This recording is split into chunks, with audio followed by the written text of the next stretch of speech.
inaugural address of His Excellency Ferdinand E. Marcos, delivered at the Quirino Grandstand, Manila on June 30, 1981.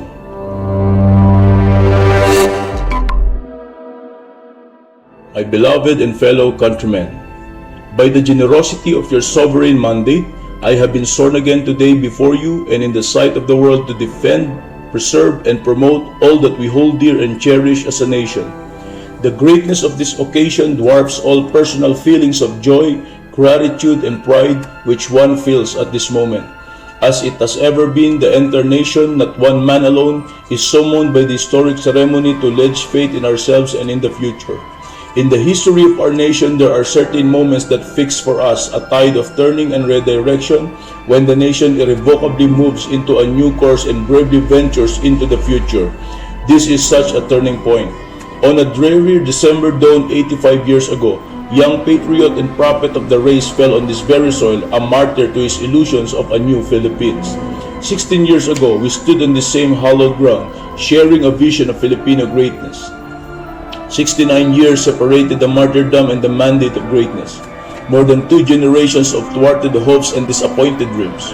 The blood of the martyr inspired the Philippine Revolution, from which sprung the first Asian Republic, proclaimed in Tawi, Cavite on the 12th of June 1898. It was a short-lived republic, for soon after, recalling 3.5 centuries of foreign domination, we were colonized once again.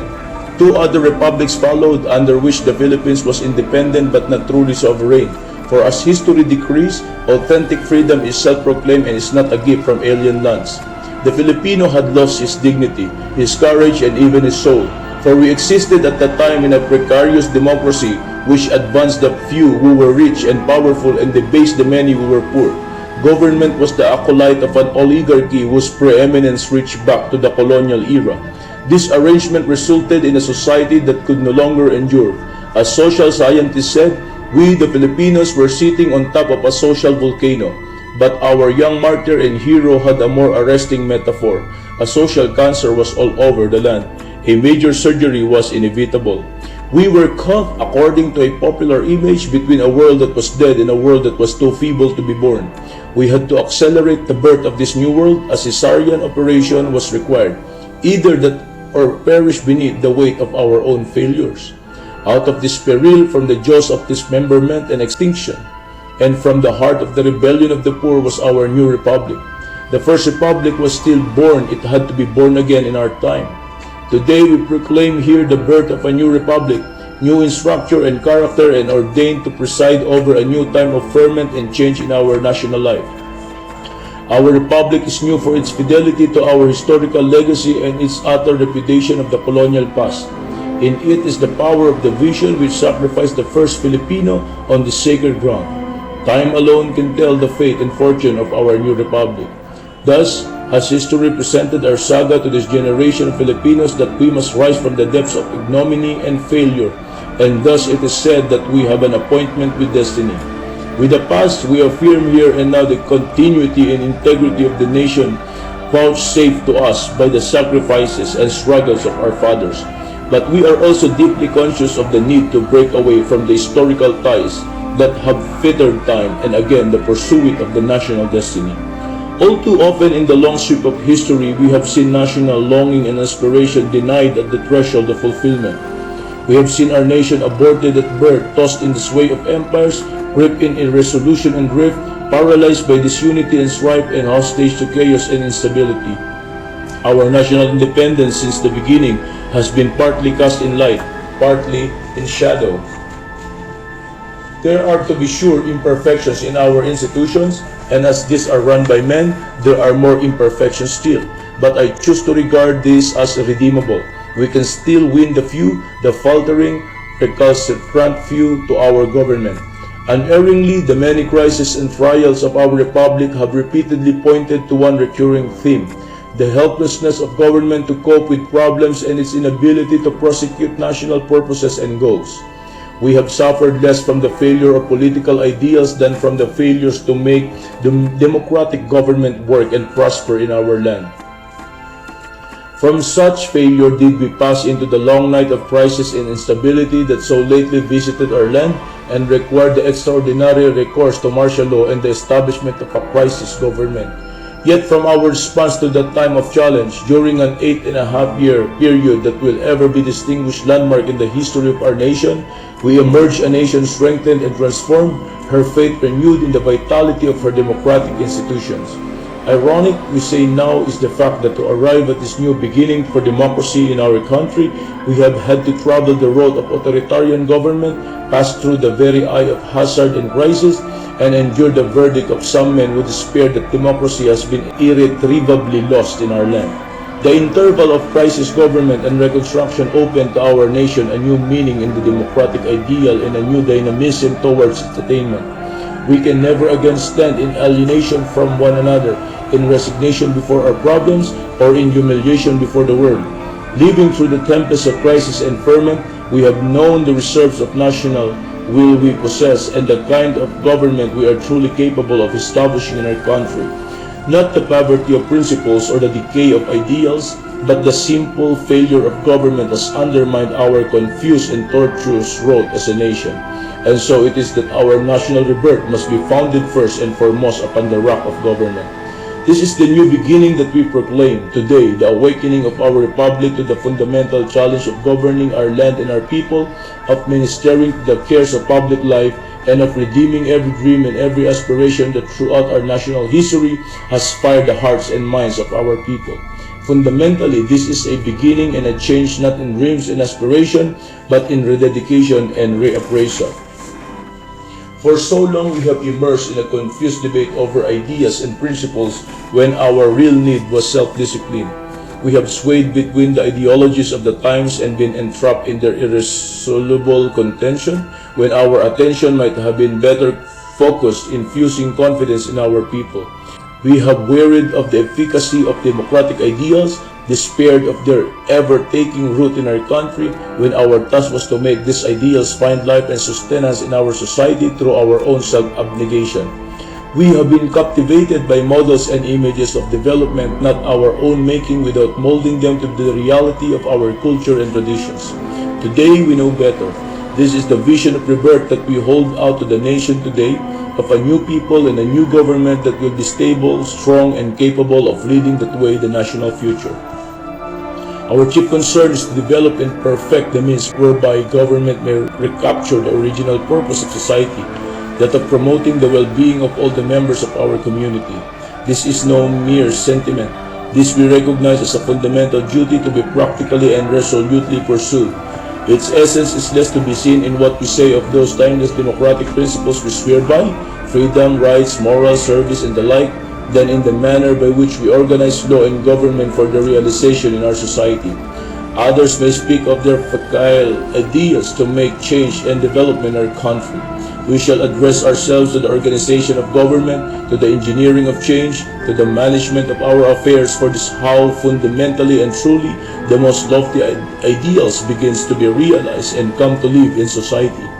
We speak to our farming communities who had long been disenchanted by slogans promising land and progress and who at last, under the 1972 program of land reform now, have their own lands to till, but also need the continuing assistance of their government to attain both advancements in their lives and growth in their communities. We speak to our working classes who need not only a greater share in the profits of production, but the upgrading of skills and talents by the energetic action of government so that they may carry out the programs designed to spur the growth of our economic and social life. We speak to the entrepreneurs throughout our land who need, besides the maintenance of our free enterprise system, the practical assistance of government in the identification of markets, in the development of sources of labor and raw materials, in the availment of credit facilities, and in the concerted effort to free the full bounty of our resources as a nation. We speak to every family, to every man, woman, and child throughout our land, whose security, well-being, and advancement must be directly affected by and be the concern of government in practical programs that will broaden opportunities in education, health and welfare, and other human needs. We speak to the citizenry whose sovereign will and whose rights must exist not only on paper, but in effective processes that magnify its participation in government and its enjoyment of its rights. We speak also to the family of nations and the councils of the world, to which our national life is so intimately linked today, to which we pledge continued and abiding cooperation in efforts and programs that will truly advance the peace and progress of peoples, especially of those with whom we share the cause of reform of the international system. We shall not merely dream, we shall achieve. We are done with pining for all the comforts and rewards of more advanced societies. We shall now draw up our own plans in accordance with our vision and culture to realize within our land our own program of development and progress. True liberation such as has been dreamed of since the birth of our nation and has never left the bosom of our people is not to be attained save by the enduring union of government and the people.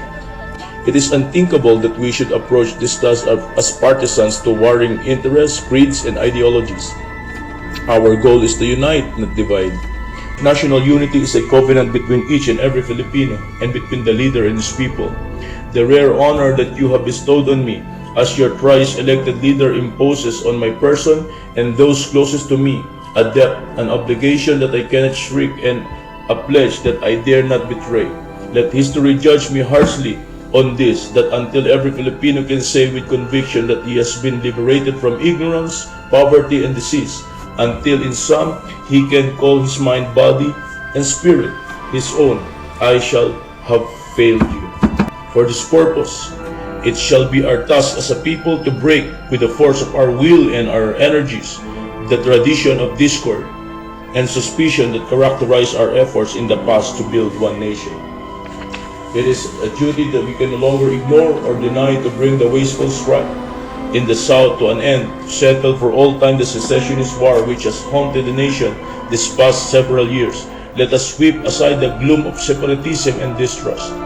We must apply to the cultivation of a new national tradition of Filipino unity, in which Christian and Muslim are brothers in blood and aspiration, in which religious freedom is not only a guarantee but also a true and enduring bond to hold all men together, none of them less than the others because of his religious creed or mode of worship. We ask all of our countrymen, every group and every sector of our society, to gather around this work now unfolding, to lend it to their counsel and their guidance and the light of their earnest criticism. We have had enough of bitterness and faction among us to realize now that we have spent ourselves and reduced thereby the vitality and strength of our nation. Learning from one another, striving towards consensus, contending and yet aware of our common life as a nation, we can provide healing answers to the troubles of national life. We shall move forward together. Have the leadership, the dedication, and the vision so clearly needed by this work of building and creation in our land. Government shall be the first to provide. We shall bring into the service of government the broadest knowledge and expertise available throughout our land.